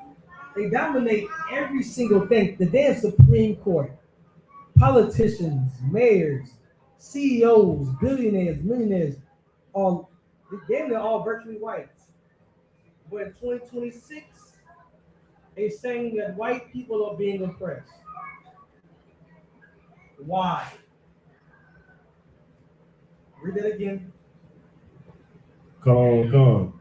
Yet all this availeth me nothing. I have all this. America was built for me. Black people was enslaved for me. New Deal programs was passed for me. The land rush, the gold rush, oppressing black people. They redlined them so I could get a good house. The GI Bill gave to my father. They didn't give it to black people. They segregate black and white people. For so long, people thought that, we just wanted to drink out of white water fountains. Are you kidding me? You think that's why black people was mad? Black people was mad because they had black water fountains that did not work. That's why they was angry. White people experienced their entire life being tended to. Anything that white people cried about, they received. And in 2026, black people are still alive. None of that avails to anything. As long as you live, as long as you prosper, as long as you fight to survive, white people will always be angry. Every single oppressor will always be angry. We're reading it about the Persians and the Medes, but Haman, he sent a decree to go and kill you for no reason. Imagine somebody reading the decree and it says that I need you to go and kill all black and Latinos for no reason. They go out and do it. There's no reason they need to kill you. They're just doing it because it brings them joy to see you suffer. The only thing that could give a white man happiness on earth is the harm of you and your people. That's the only thing that could have gave Haman happiness. He was a rich man, the highest of everybody, right underneath the king. But the only thing that could bring him happiness is seeing Mordecai and his brethren die. That's it. Keep going. Count out on Khan. Yeah, all this availeth me nothing, so long as I see Mordecai the Jew sitting at the king's gate. Verse 14. Then says Zeresh his wife, and all his friends unto him, let a gallows be made of 50 cubits high. His what? Then said Zeresh his wife, and all his friends unto him. See, you sisters have to be. I pray to God that our sisters become just as racist as white women. Like, our sisters got to get a little bit more grimy when it comes down to racism. White women are beating us in racism. You think about all the time, like, oh, white women ain't like white men. White women are backing white men when it comes down to racism. His wife suggested this. Remember, he's sad about this. He's like, hey, look, babe, and just build the gallows, some hang them. You have to be like that when it comes down to the show. You got to be a sister. Hey, listen, man, the white man, the devil. You got to be just as much of a monster as them. You have to make your forehead thicker than their foreheads, stronger than their foreheads. You have to become a monster to be a monster. This is what we're dealing with. Imagine your husband going out to fight against a man who has his wife backing him. Imagine that. When he goes home, his wife thinks just like he thinks. When your husband comes home, his wife is trying to get him out of this. You go out and fight the world, you come home, and the person you're supposed to be one flesh with is telling you that this is not what you need to do. When he's doing this, when he dedicated his life to sacrifice himself for the betterment of his family. For so long, some people I laugh at this all the time. Some people want their husbands to start investing. You ever heard that? Listen, man, we gotta get our investments right, man. We gotta start putting into this crypto. When he's living a life that's built on investments. The life we're living right now is the biggest investment you can ever make. It is a guaranteed investment. You look at any other stock market, cryptocurrency, anything like that, you put your money into, it's not guaranteed it shall go up. It's not guaranteed that you will cash in. It's not guaranteed that Dogecoin will hit. It is guaranteed, though. If I sacrifice my life on behalf of God's people, then I will get a reward. It is guaranteed. That's something that I can't bet my last bottom dollar on. The question is, do you believe it? Do you believe that doing this will make you better than Elon Musk? Doing this will make you better than Donald Trump? Doing this thing that we do right here, that everybody laughs at, will this be the thing that in the world to come, people will regret not doing? I want to have a life that when people see me, they regret not doing the thing that I did and they can never do it. We're living in a life right now where, think about it like slavery. Think about those plantation owners and what they did. Right. The things they left to their sons, no other people could do right now. Think about what's a rich family? Rothschild, versus crazy white family. The what? Oh my goodness. Listen, you can't do what they did. The things they did is because they made a sacrifice 100 years ago. Right. You be the person who make a sacrifice right now so your children can live a life that nobody else could obtain because they father sacrificed in a world that does not exist anymore. You're going to get a reward in the world to come because of a world you live in that does not exist. It's going to happen. Keep going. What time we at right now? Hour 36. Hour what? 36. All right. We got to teach tomorrow too, right? Come. All right, give my last scripture. Where we at? Esther 5:14, sir. All right, give me I'll start at verse 6. Chapter 6. Come. This is the book of Esther, chapter 6, verse 6. Start at verse. Yeah, read that. Verse 3. Verse 3. And the king said, what honor and dignity had been done to Mordecai for this? Then said the king's servants that ministered unto him, there was nothing done for him. And the king said, who is in the court? Now Haman was come into the outward court of the king's house to speak unto the king to hang Mordecai on the gallows that he had prepared for him. And the king's servant said unto him, behold, Haman standeth in the court. And the king said, let him come in. So Haman came in, and the king said unto him, what shall be done unto the man whom the king delighted to honor? Now Haman thought in his heart, to whom would the king delight to do honor more than to myself? Like, so now, Haman right now, the king talking to Haman like, listen, man, like, I'm not gonna honor this person. Haman's so full of himself, he's like, oh, he must be talking about me. And like, imagine you say right there, you looking, they bring the oil around, you're like, oh shoot, this about to be my day. I'm about to get a rank raise today. I see the oil. Oh shoot, I've been doing this, I've been doing that. The oil for somebody else that you did not expect. Oh shoot. Man, that brother has been working down. I'm so full of myself thinking that I'm the only one that could be anointed. I'm so full of myself thinking that this world revolves around me. Haman had this. Haman said, well, damn, the king, he's going to go and give all these presents and give to this person. He has to be talking about me. And who was he talking about? He was talking about Mordecai. He wanted to go and give gifts for Mordecai, and Haman had to give them to him. Don't you know that the Lord can make your life like that? Don't you know there's going to come a time where the kings and princes of this earth are going to bring gifts for you? Right. They're going to bring their children on their arms to come and serve you. They're going to serve you so good because the things they did to make sure they never serve you is the reason why they will have to serve you. Right. Their reward is going to be put upon their own head. You cannot fight against God. When you want to go and fight, you have to ask yourself, am I going against God's will? If I want to fight against my husband, if you're a man out there, you're like, man, I'm just fighting against my wife. I'm just doing this for no reason. I'm a horrible excuse for a man. You have to ask yourself, am I fighting against her or am I fighting against God's will?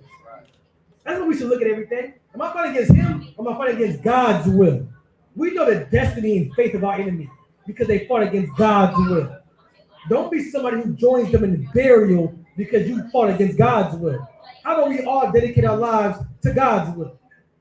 How about we sacrifice our happiness for a short time where we will never feel depression and sadness again for a long time? How about we do that for a little bit? Our enemy's going to suffer. You have to choose for yourself. Are you going to join in rejoicing and happiness watching your enemy pay? Or are you going to be right there with your enemy? Imagine suffering with the hands of your enemy or you never obtain what your enemy had.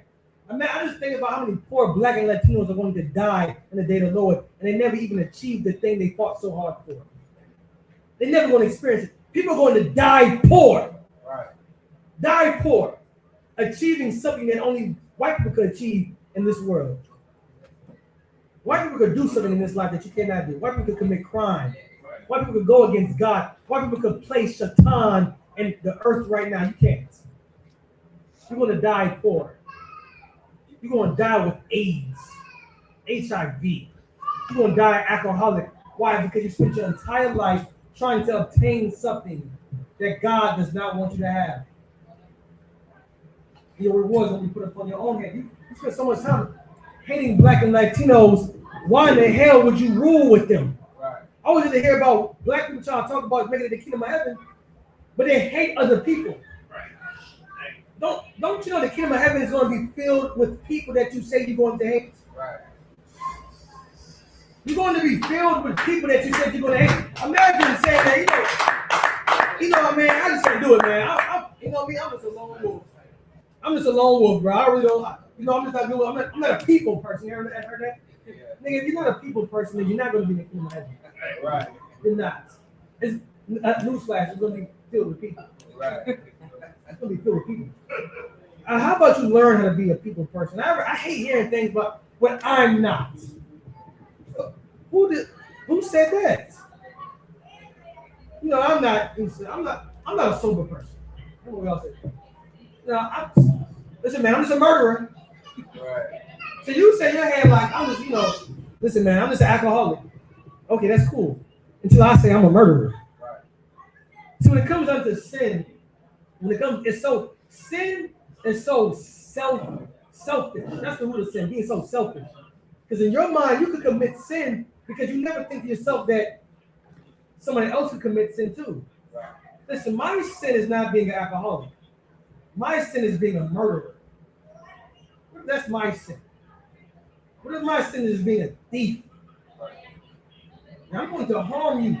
See, they think the law is done away with. We don't want to do all these things because they're so worried about their lust and their desires, not thinking about the lust and desires of another person.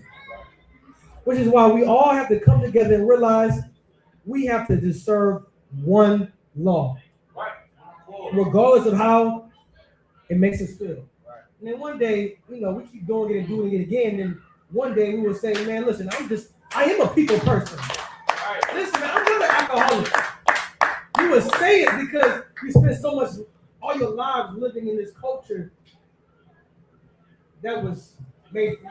Right. Today you say you're an alcoholic, you're a drug addict. Why? Because you live in the culture of that. Now you're going to say, how to give the money, man. You better get it. Listen, we're fighting to be products. Listen, we want to be products of our environment. We want to be in the kingdom of heaven, and we want to be products of our environment. How about we worry about changing our environment? Right. How about we put the kingdom of heaven on earth as it is in heaven? Right. And it starts by doing it right now. The kingdom of heaven is going to be men with the kingdom of heaven inside them, ruling on earth. That's all it is. America is being ran not because of a flag, because you have people who say they're Americans. Rome ruled because you have people who said they were Romans. Right. Israel will rule because you have people who declared they are the true Jews and Israelites of the Bible. Israel will rule. You got to choose, man. And with that, I'm going to stop right there because we still got teaching tomorrow, all right? Any questions in the room? Go ahead. Salakia, sir, what you said was so heavy about sacrificing what we have right now for a better future. And I seen Captain Katazan made a post that Haman was an Agagite. He literally descended from Agag, who was supposed to be dead because of what King Saul didn't do. And he went all the way to, since King Saul didn't make that sacrifice that the Lord told him to do, now today they're still ruling America. Listen, I'll get right by the other hand. We're still suffering because of what Adam did. Right. Don't you know? How do you know that you're not the man that God would judge life off of? How do you know that your decision right now would kill another man? Right. How don't you know that you're on a divine mission? See, Adam was on a divine mission. It so happened that because of the decision he made from being so selfish, it caused all of us death. Imagine the life you live. How do you know that God didn't choose you? And the decisions you make he would judge your kids off of. Right. Listen, who was it? Saul didn't kill the Amalekites. Right. Now, Haman came to about. You better keep that in mind when the Lord tells you to do something and you don't do it. Right. The person that might be in your way is a person that should never even been in this timeline. We've been living in a timeline for the decisions we made. Right. That's it. Remember this. Remember when Saul, he had to go, he didn't kill a Amalekite simply because he said this is what the people want. Right. Who the hell cares about your mom? Right. You think I care about what your mom thinks is the best? Our mothers, our fathers, our family members, our cousins, aunties, uncles is the reason why we have to grow up with an alcoholic mother. Right. Because I thought what was best for her. She told me what was best. I lived my life because of her. Now what are you? And I gotta bury my mom for what she lived up, what she amounted to. Amounted to nothing. She died for nothing simply because I thought she was right. I did what the people said instead of what God said. Right. And we all live like that, man. And we wouldn't even have to worry about, trauma. Hopefully in the kingdom of heaven, trauma will be a word that we have to erase out of the dictionary. Right. I'm praying for the day that certain words go extinct in the kingdom of heaven. Right. Certain words, you know how they have an urban dictionary? I pray to God that white people would develop an urban dictionary and they would have words in there like oppressed, Right. sadness, depression, anxiety. I want those words to leave all vocabulary and enter the vocabulary of white people. Right. That's what we want. We want a time where we will really know what joy is.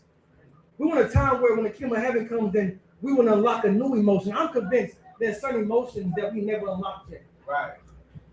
I'm convinced that when Christ comes down with the angels, that we will unlock a new emotion that we have to give a new name to.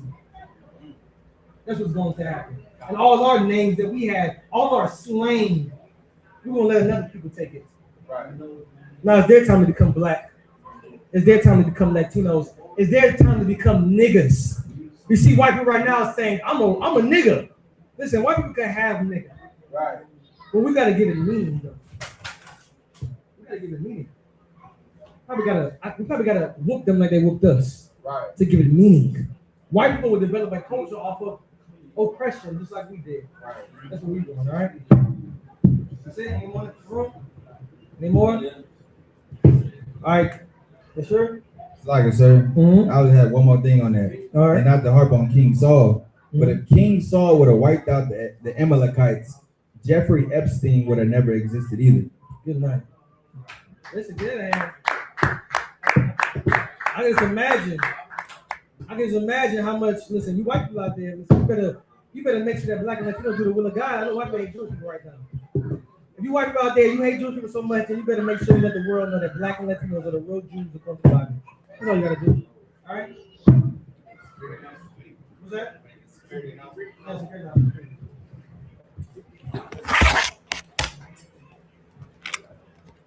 Hey.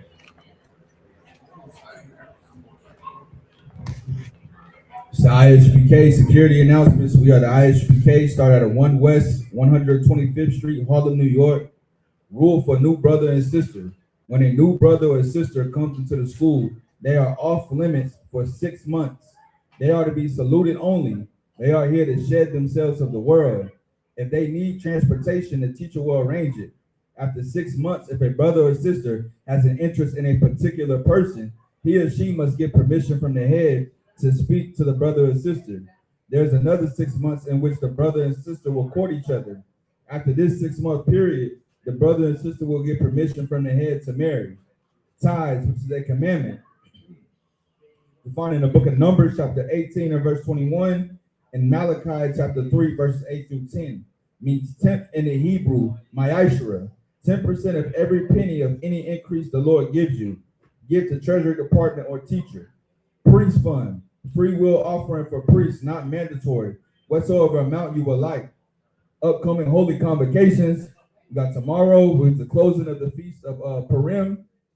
And last thing, if anyone wants to become a trooper in the school, start wearing all black, boot, shirt, pant, headband, and scarf. With that, I pass the class back over to Officer 1000 Godion.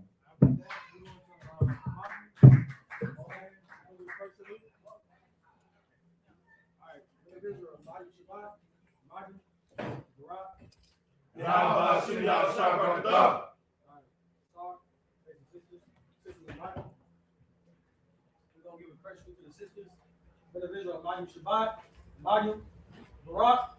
With